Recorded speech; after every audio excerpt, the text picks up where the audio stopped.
আপা, জন্ম নিবন্ধন সনদ? সেইটা আবার কি? জন্মের ৪৫ দিনের মধ্যেই শিশুর জন্ম তথ্য নিবন্ধন করতে হয়।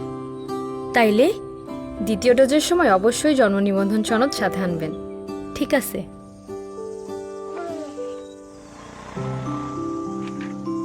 নেন স্যার।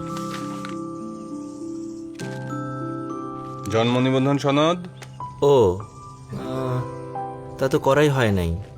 শিশুর স্কুলের ভর্তির জন্য জন্ম নিবন্ধন সনদ অত্যাবশ্যক। বুঝলেন তো যথাসময়ে জন্ম নিবন্ধনের গুরুত্ব।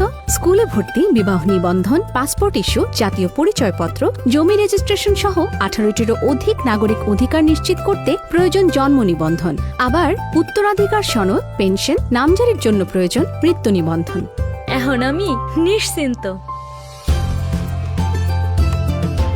জন্ম নিবন্ধন ওকে দিয়েছে আপন পরিচয়ে বেড়ে ওঠার সুযোগ। সংশ্লিষ্ট নিবন্ধক কার্যালয়ে গিয়ে জন্ম ও মৃত্যু তথ্য নিবন্ধন করুন। জাতি, ধর্ম, বর্ণ, গোষ্ঠী, লিঙ্গ নির্বিশেষে সবার জন্ম মৃত্যুর তথ্য নিবন্ধনে বাংলাদেশ সরকার বদ্ধপরিকর। এখন অনলাইনেও জন্ম মৃত্যু নিবন্ধন করা যায়।